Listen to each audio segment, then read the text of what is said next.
Bismillahirrahmanirrahim. Assalamualaikum warahmatullahi wabarakatuh.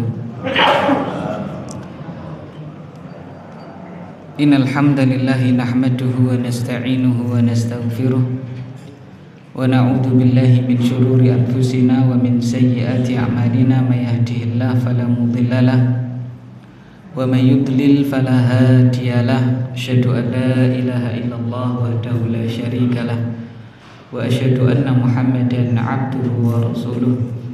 Allahumma salli wa sallim wa barik wa an'im ala nabiyyina wa habibina wa qudwatina nabiyyina Muhammadin sallallahu alaihi wasallam wa ala alihi wa sahbihi wa man salaka binahjihi ila yaumil qiyamati, amma ba'd.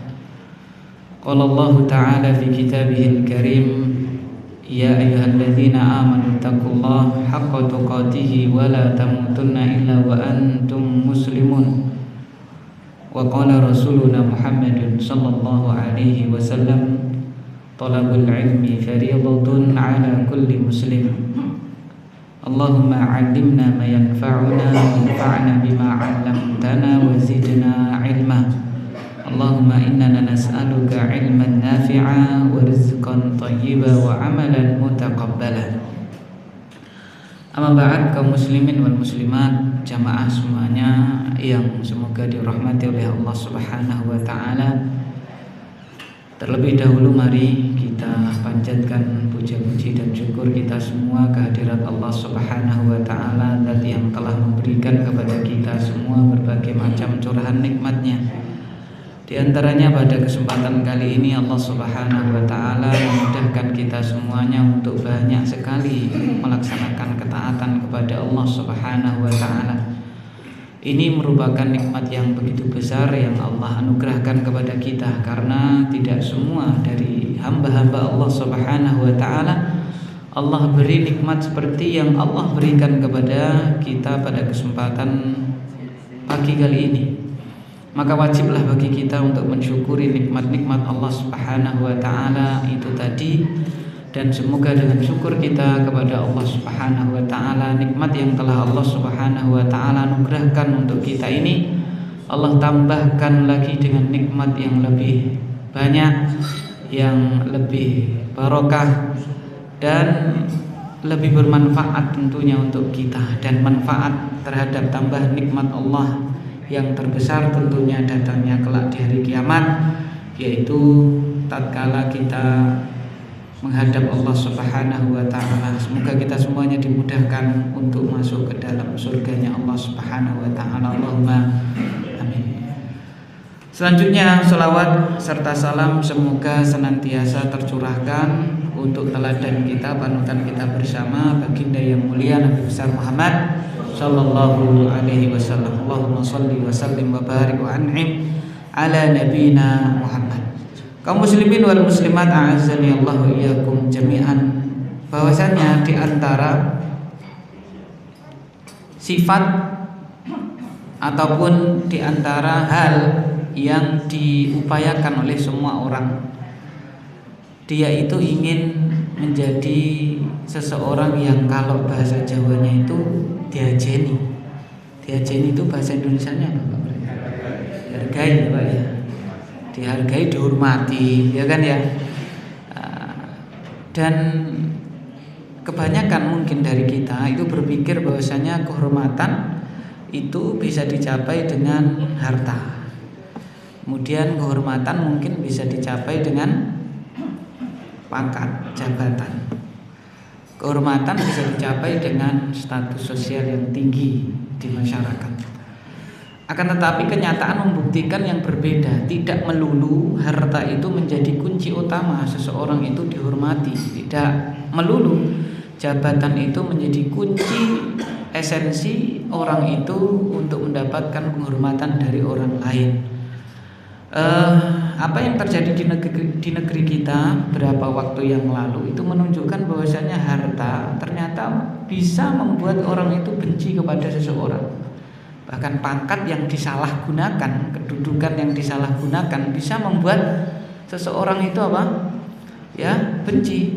bahkan cenderung berbuat anarkis kepada orang yang memilikinya. Berarti ini menunjukkan bahwasanya hanya semata harta, hanya semata kedudukan, hanya semata pangkat itu tidak menjadikan lantas dia itu mendapatkan penghormatan, diajeni kalau bahasa Jawanya, tidak. Berarti kita harus menelisik lebih dalam lagi apa sebenarnya faktor X yang menjadikan kita itu mendapatkan penghormatan, mendapatkan kemuliaan. Baik itu tentunya kemuliaan dari sesama kita, dan paling utamanya tentunya adalah kemuliaan dari Allah Subhanahu wa taala. Ya, ibaratnya itu bicaranya itu ben diajeni manungso lan diajeni Gusti Allah. Maksudnya itu diberi penghormatan oleh siapa? Allah Subhanahu wa taala. Oleh karena itu di dalam kamus Islam, dan ini mungkin juga kamus-kamus yang lainnya, itu ada yang namanya berintegritas ya Pak ya. Integritas. Dan inilah kunci utama Pak. Kalau kita itu mau mendapatkan penghormatan dari orang lain ya, dan mendapatkan derajat yang tinggi kelak di sisi Allah Subhanahu wa taala, kita harus menjadi muslim yang berintegritas. Sehingga sekalipun barangkali hartanya tidak sebanyak yang dimiliki oleh orang lain, kalau dia berintegritas, tentu dia akan mendapatkan penghormatan dari orang lain, diajeni wong liya. Siapa contoh yang paling utama? Ya Kanjeng Nabi. Kanjeng Nabi Muhammad sallallahu alaihi wasallam. Bahkan jauh sebelum beliau itu diangkat menjadi nabi, bahkan jauh sebelum beliau itu menikah dengan Khadijah radhiyallahu taala anha, beliau telah mendapatkan apa? Penghormatan dari orang lain, dari sesamanya. Mengapa? Karena beliau begitu berintegritas. Oleh karena itu, seorang muslim apabila dia itu ingin berintegritas, maka hendaknya dia memiliki 10 sifat. Memiliki apa? 10 sifat. Ya. Dan sifat-sifat itu sebenarnya telah diterangkan di dalam syariat kita, tinggal kita mau menggalinya apa tidak. Maka pada kesempatan kali ini insyaallah kita akan mempelajari satu saja dari 10 sifat tersebut. Semoga dengan yang sedikit ini membawa pencerahan dan manfaat untuk kita semuanya. Sifat yang pertama, ma'asyiral mukminin azanillahu wa iyyakum jami'an, apabila kita itu mau menjadi seorang muslim yang berintegritas sehingga kita dimuliakan oleh orang lain dan tentunya dimuliakan oleh Allah Subhanahu wa taala, adalah kita harus memiliki sifat jujur. Sifat apa Pak? Jujur. Itu sifat utama yang harus dimiliki oleh seorang apa? Muslim. Karena ma'asyiral mukminin azanillahu wa iyyakum jami'an. Karena ma'asyiral mukminin azanillahu wa iyyakum jami'an, kita hidup di tengah zaman yang, mohon maaf, norma kejujuran sudah mulai tergerus, bahkan sudah mulai pudar. Dikhawatirkan ciri khas seorang muslim yaitu kejujuran bisa hilang ya. Oleh karena itu, jujur itu adalah sebuah sifat yang mulia yang diperintahkan oleh Allah Subhanahu wa taala dan juga Rasulnya. Jujur itu menjadi sebab keselamatan, menjadi sebab perbaikan amal, serta menjadikan Allah Subhanahu wa taala mengampuni dosa-dosa kita. Bahkan puncaknya, jujur itu bisa menghantarkan kepada surganya Allah Subhanahu wa taala. Sementara lawannya yaitu apa? Dusta. Sekalipun zahirnya atau nampaknya itu menguntungkan, nampaknya itu membawa apa?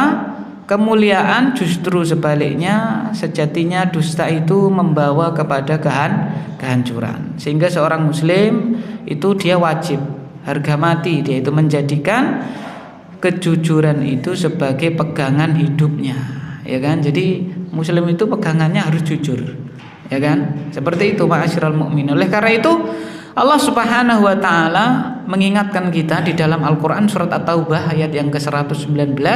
Allah mengatakan, "Ya ayyuhalladzina amanu taqullaha wa kunu ma'as shadiqin." Wahai orang-orang yang beriman.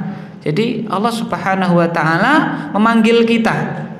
Ya, wahai orang-orang yang beriman, ittaqullah, kalian bertakwalah kepada Allah, wa kunu ma'as shadiqin, dan menjadilah kalian bersama orang-orang yang jujur, orang-orang yang benar di dalam ya perbuatannya dan perkataannya dan seterusnya.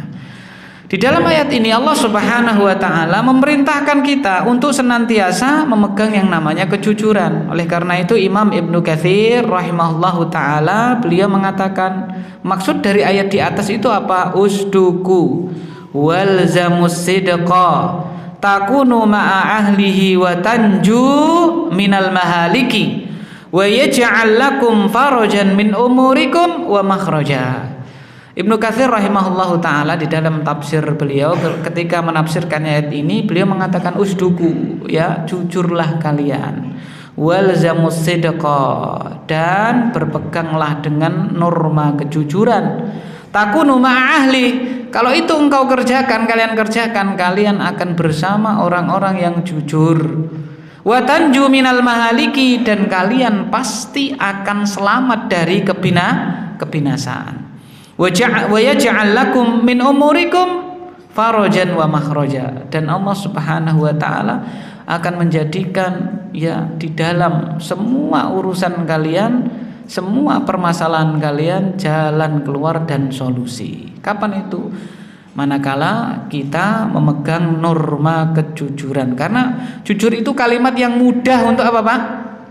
Diucapkan, tetapi implementasinya begitu apa, Pak? Sulit, ya kan? Begitu apa, Pak? Sulit. Dan ma'asyiral mukminin azanillahu iyyakum jami'an, tidak usah ya duding nengen duding kiwa ngarep mburi. Kadang-kadang kita sendiri terkadang apa? Ya mengatakan apa yang tidak sesuai dengan kebenaran, atau kita menjanjikan sesuatu yang tidak kita Bapak tepati, ya kan? Kita hanya untuk ngeneng-neng saja menyelesaikan permasalahan ya sementara waktu, ya kan? Misalnya ya anak kita nangis atau apa, minta sesuatu, iya nanti di rumah apa, Pak? Dibelikan. Itu kan jelek kayak gitu, sudah mahal jelek lagi, nanti di rumah kita beli yang apa?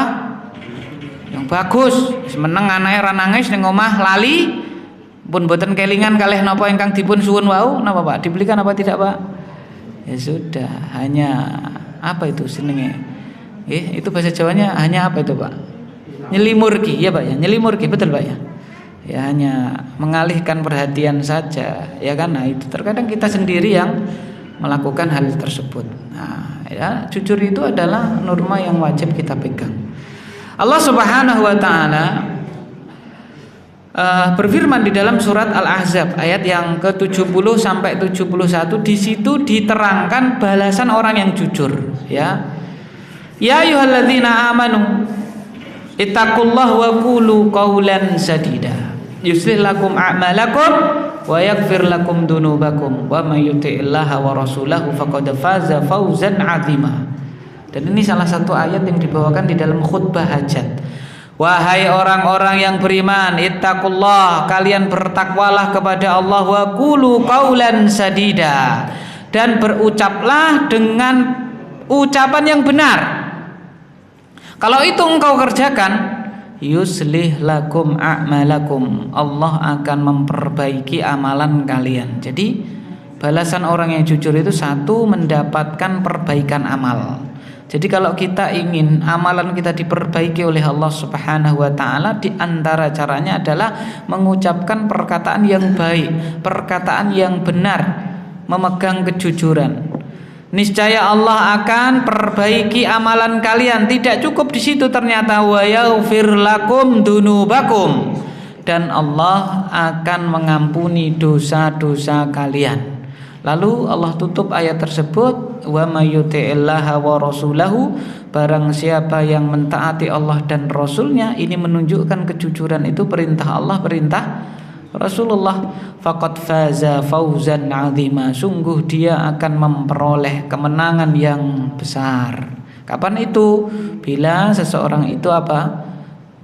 Jujur. Ya, nanti akan kita bahas jujur itu macamnya ada berapa. Kemudian orang yang jujur, keterangan dari Allah Subhanahu wa taala di dalam surat Al-Maidah ayat yang ke-119 akan memperoleh balasan berupa surganya Allah Subhanahu wa taala. Di dalam ayat tersebut Allah Subhanahu wa taala berfirman, qala Allah hadza yaumu yanfa'us shadiqina sidquhum lahum jannatun tajri min tahtihal anhar khalidina fiha abada radhiyallahu anhum wa radu an dzalikal fawzul azim. Allah Subhanahu wa taala berfirman, ya, hadza yaumu yanfa'us shadiqina sidquhum, pada hari ini orang-orang yang jujur akan mendapatkan manfaat dari kejujurannya. Apa itu manfaatnya? Apa balasannya? Lahum jannatun tajri min tahtihal anhar, bagi mereka surga-surganya Allah Subhanahu wa taala yang mengalir di bawahnya sungai-sungainya Allah. Ya, berapa menit? 5 menitkah di situ? 1 harikah? 2 harikah? Atau sebulankah? Atau berapa waktu di situ? Ya, karena ketika kita masih di dunia, ma'asyiral mukminin azanillahu iyyakum, biasanya tempat-tempat yang indah itu berbiaya. Apa Pak? Berbiaya. Jenengan nate teng villa nggih Pak, insyaallah nggih. Atau ke pantai lah misalnya, ya kan? Nah, kita pernah ke villa, ya villa itu paling 1 hari, 2 hari, 3 hari. Kalau kita di situ lama-lama nanti kosnya jadi apa Pak? Makin banyak kan Pak, seperti itu. Apalagi weekend, ya kan, mahal, berbayar, sehingga paling-paling sehari 2 hari. Dan kalau di villa itu misalnya, itu milik saya Ustadz, mesti jelek, mesti apa Pak? Bosen, ya kan, karena rumput tetangga lebih apa biasanya?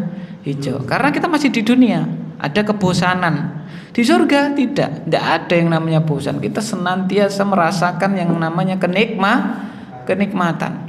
Dan kata Allah, khalidina fiha abada, mereka kekal abadi di dalamnya, Masya Allah. Oleh karena itu Allah Subhanahu wa ta'ala melanjutkan ayatnya, radhiyallahu anhum, Allah ridho kepada mereka, wa radu anhu, dan mereka pun ridho kepada Allah. Lalu Allah tutup ayat tersebut, dzalikal fawzul azim, dan itulah kemenangan yang sangat besar. Ma'asyiral mukminin azanillahu iyyakum jami'an. Selaras dengan ayat-ayat yang kita bacakan, Rasulullah sallallahu alaihi wasallam bersabda di dalam hadis yang diriwayatkan oleh Imam Bukhari dan juga Imam Muslim. Rasulullah bersabda di situ, alaikum bisidq fa inna sidqa yahdi ilal bir wa innal bir yahdi ilal jannah wa ma yazalur rajulu yasduqu wa yataharra sidqa hatta yuktaba indallahi siddiqa. Rasulullah sallallahu alaihi wasallam bersabda, alaikum bisidqi, wajib kalian itu memegang kejujuran. Jadi jujur itu adalah prinsip yang harus kita pegang. Sekalipun sekitar kita mengatakan jujur ajur, ya kan? Ya, sekalipun orang-orang di sekitar kita banyak orang mengatakan jujur ajur misalnya kayak gitu, ya kan? Alaikum bisidq, wajib bagi kalian memegang kejujuran. Fa inna sidqa yahdi ilal bir, karena kejujuran itu menghantarkan, menuntun orang yang jujur tadi kepada kebaikan, dan kebaikan menghantarkan, menuntun kepada surga. Dan senantiasa seseorang itu berlaku jujur dan berusaha jujur. Ini menunjukkan bahwasanya semua orang itu dibuka kesempatan untuk mendapatkan kemuliaan ini. Jadi dia jujur, atau minimal yang kedua apa Pak? Berusaha jujur. Karena kita itu sadar, kita itu bukan makhluk yang apa Pak? Sempurna. Terkadang kita juga apa Pak? Tidak jujur kepada diri sendiri, tidak jujur kepada orang lain. Dan dia ini apa Pak? Berusaha jujur. Senantiasa seseorang itu berlaku jujur dan berusaha untuk jujur. sampai dia ditulis di sisi Allah Subhanahu wa taala derajat siddiq. Dan derajat siddiq itu derajat di bawah derajat kenabian. Karena kelak orang-orang yang Allah Subhanahu wa taala beri nikmat di dalam surga itu terbagi menjadi 4 klaster. Klaster yang paling tinggi itu klaster para nabi. Ya, yang di bawahnya siddiqin, selanjutnya syuhada, selanjutnya salihin. Kata Allah Subhanahu wa taala di dalam Al-Qur'an, ulaikal ladzina an'amallahu 'alaihim minan nabiyyin was-siddiqin wasyuhada'i was-salihin wa hasuna ulaika rafiqa. Allah mengatakan mereka itulah orang-orang yang telah Allah beri nikmat kepada mereka dari kalangan nabiyin, para nabi, was-siddiqin, orang-orang yang siddiq, wasyuhada, orang-orang yang syahid, was-salihin, dan orang-orang yang saleh, wa hasuna ulaika rafiqa, dan mereka itulah sebaik-baiknya kawan, sebaik-baiknya teman. Jadi ternyata dengan kita itu memegang kejujuran, senantiasa ya berlaku jujur, berusaha untuk menjadi orang yang jujur, itu digolongkan oleh Allah Subhanahu wa taala derajat siddiq. Sebaliknya lawan dari kejujuran apa? Dusta. Wa iyyakum wal kadzib, kata Rasulullah, hati-hati kalian dengan yang namanya kedustaan. Fa innal kadziba yahdi ilal fujur wa innal fujur yahdi ilan nar. Karena kedustaan itu menuntun pelakunya kepada perbuatan keji, perbuatan yang jelek, menuntun kepada kejelekan. Dan kejelekan menghantarkan kepada neraka. Wa ma yazalu rajulu yakdzib wa yataharral kadzib hatta yuktaba 'indallahi kadzdzaba. Dan senantiasa orang itu ya berlaku dusta, ya berusaha untuk dusta, ya kan, sampai dia ditulis di sisi Allah Subhanahu wa taala orang-orang yang kadzab, golongan orang-orang yang kadzab, pendusta. Berarti bersama dengan siapa, Pak? Musailamah al-kadzab, naudzubillah. Ya, golongan dia, ya, naudzubillah tsumma naudzubillah. Oleh karena itu di antara para salafus saleh yang mewanti-wanti kita supaya kita memegang kejujuran dan mewanti-wanti kita supaya menjauhi kedustaan, sekalipun barangkali ya dusta itu menyelamatkan dia untuk sementara waktu, tapi percaya suatu ketika pasti akan menghancurkannya. Ibaratnya basa Jawa niku ibaratnya becik napa, Pak? Ketitik Allah mesti napa, Pak? Tinggal nunggu waktu, kan begitu. Ya, tinggal apa? Nunggu waktu. Dan apabila sudah mendapatkan pelajaran, hendaknya kita memperbaiki apa, Pak? Diri, karena tadi di dalam hadis Pak Kanjeng Nabi, dia jujur dan berusaha untuk apa, Pak? Jujur. Kadang-kadang berusaha untuk jujur ini setelah mendapatkan apa? Pelajaran dari Allah Subhanahu wa taala. Oleh karena itu, Umar bin Khattab radhiyallahu taala anhu beliau mengatakan, "Alaikum bisidq wa in qatalakum wa alaikum bisidq wa in ahlakakum fa innan najata fihi wa iyyakum wal kadzib wa in anjakum fa inna fihi al mahalik." Umar bin Khattab radhiyallahu taala anhu mengatakan, alaikum bisidq, wajib bagi kalian memegang yang namanya kejujuran, sekalipun kejujuran itu bisa membunuh kalian. Dan wajib bagi kalian menjaga kejujuran senantiasa, sekalipun kejujuran itu terkadang bisa membinasakan kalian. Kenapa? Fa innan najata fihi, karena keselamatan itu ada di dalam kejujuran. Dan hati-hati kalian dari yang namanya kedustaan, kata Umar bin Khattab. Wa in anjakum, walaupun sementara kedustaan itu bisa menyelamatkan kalian. Karena di dalam kedustaan pasti ada kebinasaan. Itu kata Umar bin Khattab radhiyallahu taala anhu. Oleh karena itu, ma'asyiral mukminin azanillahu wa iyyakum jami'an, ada sebuah kisah yang menarik, yaitu kisah sahabat namanya Ka'ab bin Malik radhiyallahu taala anhu.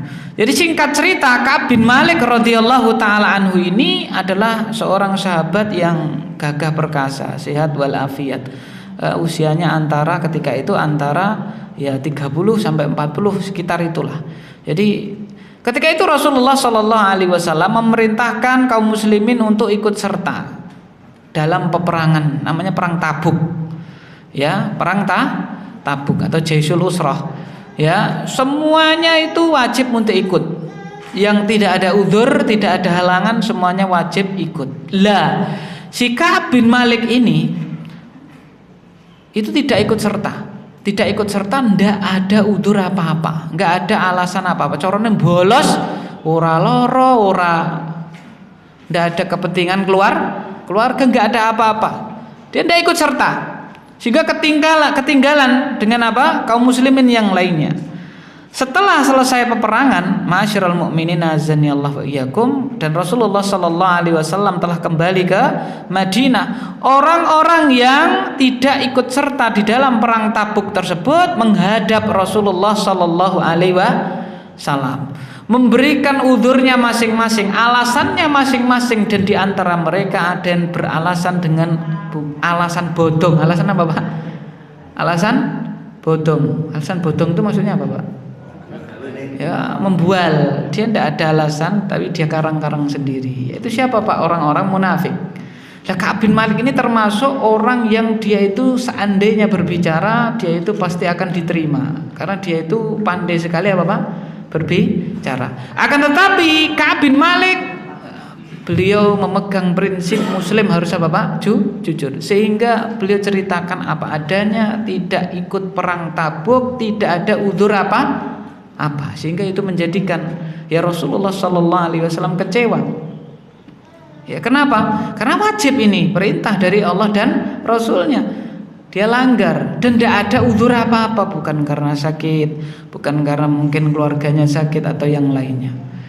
Sehingga apa, ma'asyiral mukminin azani Allah wa iyyakum jami'an, ya dohirnya kejujuran yang dilakukan Ka'ab bin Malik menjadikan dia sengsara. Kenapa? Karena Rasulullah perintahkan seluruh sahabat, seluruh orang yang di Madinah untuk tidak berbicara dengan siapa? Ka'ab bin Malik, sampai Allah putuskan apa yang menjadi perkara dari Ka'ab bin Malik radhiyallahu taala anhu ini. Jadi diboikot oleh kaum muslimin di situ selama 50 hari, tidak diajak apa, Pak? Berbicara. Jadi gantung, belum datang keputusan Allah ya selama Bapak 50 hari, sehingga bumi yang luas ini terasa apa? Sempit bagi Ka'ab bin Malik radhiyallahu taala anhu dan dua orang temannya. Jadi di antara yang tidak ikut sekian banyak itu, yang jujur itu 3 orang. Ya, Ka'ab bin Malik, lalu ada ya sahabat yang lain, Murarah bin Rabi' dan juga Hilal bin Umayyah. Ya. Kenapa di sini cara nenek kisah itu lakone kenapa Ka'ab bin Malik, yang Murarah bin Rabi' dan Hilal bin Umayyah ini kok nggak ada cerita? Karena 2 orang ini tergolong orang yang sudah sepuh. Sudah apa, Pak? Sudah sepuh. Jadi hanya di rumah nangis. Kenapa, Pak? 50 hari tidak ada yang apa, Pak? Ngajak bicara. Sampai pun keluarganya, istrinya juga dilarang oleh Rasulullah Sallallahu Alaihi Wasallam untuk ngajak apa? Bicara. Kalau ditanya tidak jawab, ya kan? Karena perintah dari Rasulullah Sallallahu Alaihi Wasallam. Kemudian setelah 50 hari itu ternyata ya Allah Subhanahu Wa Taala menurunkan ya di dalam Al-Quran, yaitu surat apa, Pak? At-Taubah ayat yang ke-117 sampai 119.